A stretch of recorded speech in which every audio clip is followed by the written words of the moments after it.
بسم الله الرحمن الرحيم.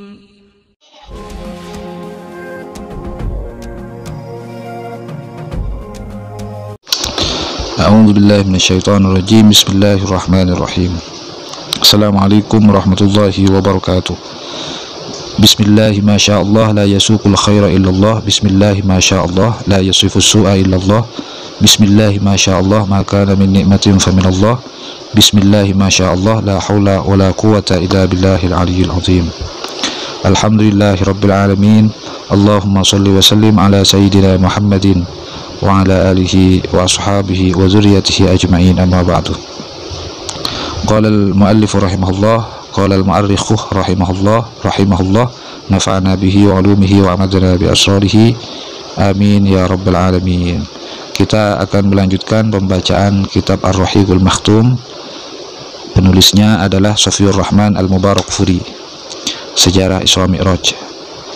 Di mudzakarah sebelumnya kita telah membaca proses Mi'raj, membaca mentelaah proses Mi'raj. Nabi Muhammad dimi'rajkan ke langit yang pertama, berjumpa dengan dari Baitul Maqdis ke langit yang pertama, berjumpa dengan siapa? Abul Bashar Adam alaihissalam. Dinaikkan lagi ke langit yang kedua, beliau berjumpa dengan Nabi Yahya bin Zakaria dan Nabi Isa bin Maryam. Dimi'rajkan lagi ke langit yang ketiga, beliau berjumpa dengan Nabi Yusuf. Kemudian dinaikkan lagi ke langit yang keempat, beliau berjumpa dengan Nabi Idris. Kemudian beliau dinaikkan lagi ke langit yang kelima, berjumpa dengan Nabi Harun bin Imran. Kemudian dinaikkan lagi ke langit yang keenam, kemudian beliau berjumpa dengan Nabi Musa bin Imran. Pada peristiwa berjumpaan beliau dengan Nabi Musa di langit yang keenam ini, setelah Nabi Muhammad akan meninggalkan Nabi Musa, falamma jawazahu baka Musa, Nabi Musa menangis. Faqila lahu, maka dikatakanlah kepada Nabi Musa, ma yubkikah, apa yang membuatmu menangis? Faqala, maka Nabi Musa berkata, abki, aku menangis, li'anna gulaman, karena sesungguhnya ada sosok seorang pemuda, bu'isah, yang diutus oleh Allah menjadi rasul, min ba'di, dari setelahku, yadkhulul jannata min ummatihi aksaru mimma yadkhuluha min ummati, yang akan memasuki surga dari umatnya dia jauh lebih banyak daripada manusia yang akan memasuki surga dari kalangan umatku. Jadi umat Nabi Muhammad yang akan masuk surga jauh lebih banyak daripada umatnya Nabi Musa, kata Nabi Musa. Maka karena ini Nabi Musa menangis.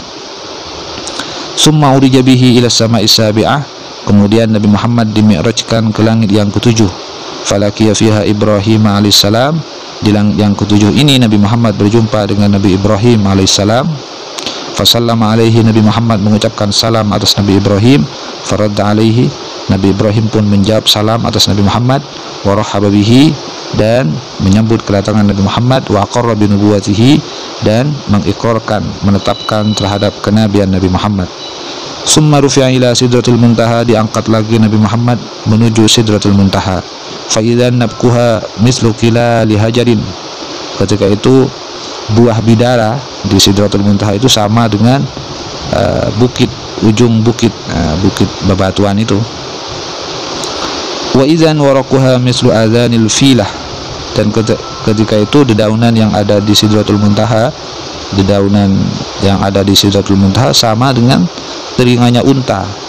Tsumma ghasyiha firasyun min zahabin, kemudian sidratul muntaha pohon bidara di situ diliputi oleh alas dari emas.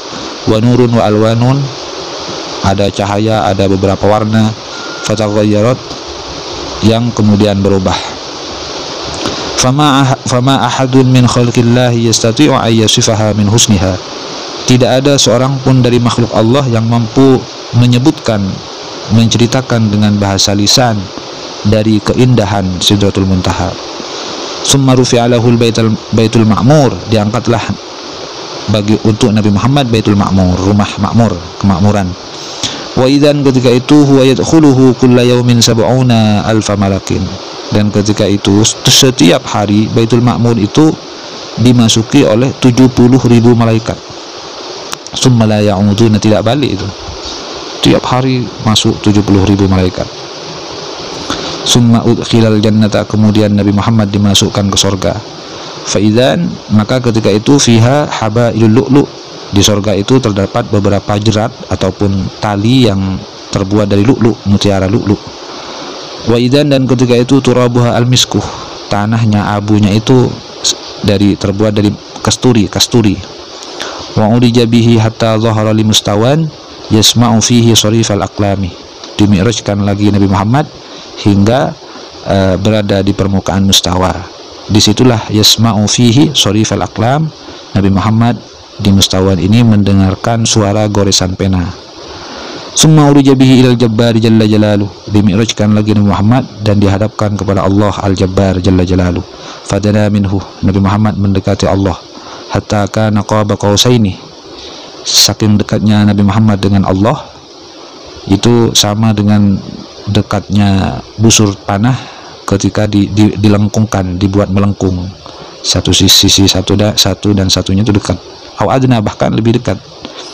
Fa'auha, kemudian Allah memberikan wahyu ila abdi, kepada hambanya, kepada Nabi Muhammad, ma'auha, wahyu yang Allah wahyukan.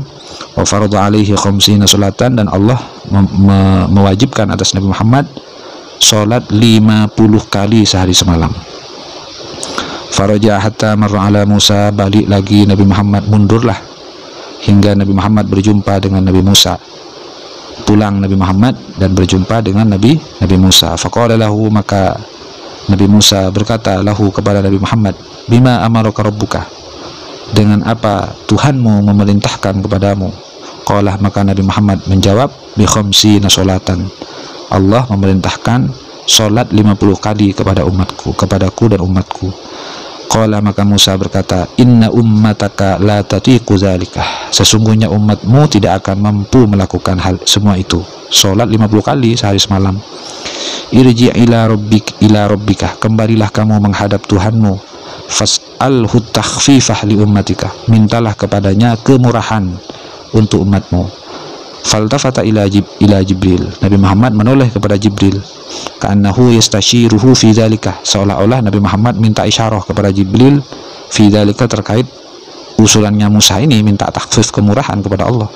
Fa asyarah, maka Jibril memberikan isyarah an-na'am, ya, setuju. In syi'ta, apabila kamu menghendaki. Fa'ala bihi Jibril, jadi keduanya Nabi Muhammad, Musa, Jibril sepakat untuk minta kemurahan kepada Allah. Hatta ata bihil jabbar tabaraka wa ta'ala, hingga Nabi Muhammad mendatangi lagi menghadap kepada Jibril, membawa Nabi Muhammad menghadap kepada Allah al-jabbar tabaraka wa ta'ala. Wa huwa fi makanihi, ketika itu Allah berada di tempatnya. Hadza lafdzul Bukhari fi ba'di turuq, ini adalah redaksi hadis riwayat Bukhari di dalam sebagian jalan periwayatan. Fawada'anhu asyran, kemudian Allah menetapkan dari 50 menjadi 10 kali. Jadi sehari semalam asalnya 50 kali sholat wajib, karena minta kemurahan diturunkan 10 kali. Summa unzila, kemudian diturunkanlah Nabi Muhammad hatta marbi Musa, hingga berjumpa lagi dengan Nabi Musa. Fa akhbarahu, dan sawani Nabi Muhammad mengabarkan kepada Musa bahwa mendapatkan kemurahan dari 50 ke 10. Faqala, maka Musa berkata, irji ila rabbika, kembalilah lagi menghadap Tuhanmu. Fas'alut takhfifah, mintalah kepadanya kemurahan, umatmu tidak akan mampu itu sholat sehari semalam 10 kali. Falam yazal yataraddadu baina Musa wa baina Allah azza wa jalla, jadi Nabi Muhammad itu tidak henti-hentinya mundar-mandir antara Musa dengan Allah. Hatta ja'alaha khamsan, hingga Allah menetapkan terhadap kewajiban sholat dari 10 menjadi 5 kali. Fa'amarahu Musa birruju'i wa su'alit takhfifih, maka yang memerintahkan Nabi Muhammad kembali menghadap Allah dan meminta kemurahan adalah Nabi Musa. Faqala, maka Nabi Musa berkata, qad istahyaitu min rabbi walakinni arda wa aslamah, sebetulnya sungguh aku itu malu kepada Tuhanku. Artinya mendorong Nabi Muhammad minta kemurahan dari 50 ke 10, dari 10 ke 5. walakinni arda wa aslama, akan tapi aku lebih lega, lebih ridho dan lebih pasrah. Bagaimana nanti keputusannya Allah? Sebetulnya aku, kata Nabi Musa, lebih ridho dan lebih pasrah terhadap keputusan Allah. Namun yang menjadi pertimbangan Nabi Musa adalah kondisi umat Muhammad mampu apa tidak melaksanakan sholat hingga 50 kali sehari semalam. Sebetulnya Nabi Musa malu, kata Nabi Musa, sebetulnya aku malu, qad istahyaitu min rabbi walakinni arda wa aslama.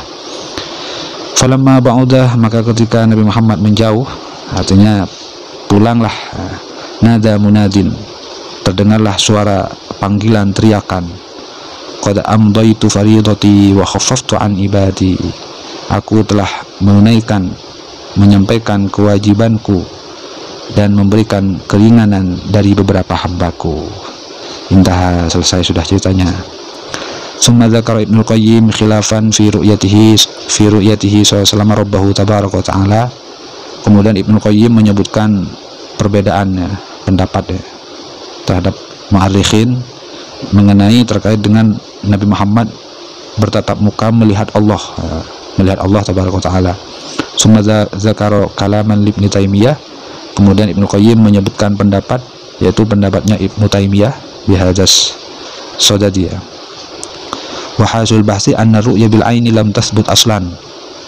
Kata Ibnu Qayyim merujuk pada pendapatnya Ibnu Taimiyah, disimpulkan bahwa melihat dengan mata itu tidak ada dalil yang subut, katanya. Masa Nabi Muhammad melihat Allah dengan mata zahir? Tidak mungkin, kata Ibnu Qayyim, karena fanatik terhadap pendapatnya Ibnu Taimiyah. Wa huwa qaulun lam yaqulhu ahadun minas sahabah. Jadi kalau dikatakan Nabi Muhammad melihat Allah secara langsung dengan mata zahir, itu tidak ada salah satu dari sahabat pun yang menceritakan seperti itu, kata Ibnu Qayyim. Namun wa ma nuqila an Ibnu Abbas min ru'yatihi mutlaqan. Adapun pendapat yang dinukil dari sahabat Ibnu Abbas, Nabi Muhammad melihat Allah itu mutlaqan, yaitu dengan mata zahir dan juga dengan mata batin. Wa ru'yatuhu bil fuad, wa ru'yatihi bil fuad, dan juga Nabi Muhammad melihat Allah dengan hati, dengan mata hati. Fal awwalu la yunafi tsani, namun pendapat yang pertama tidak menafikan pada yang kedua. Nanti seperti apa peristiwa Nabi Muhammad? Nanti ada peristiwa lagi pada saat Nabi Muhammad rujuk kembali ke bumi. Dalam perjalanan itu ada beberapa peristiwa. Kita lanjutkan pada muzakarah berikutnya. Kurang lebihnya mohon maaf. Benarnya dari Allah, kesalahan dari kebodohan saya sendiri. Subhanakallahumma wa bihamdika asyhadu an la ilaha illa anta astaghfiruka wa atubu ilaik. Wassalamualaikum warahmatullahi wabarakatuh.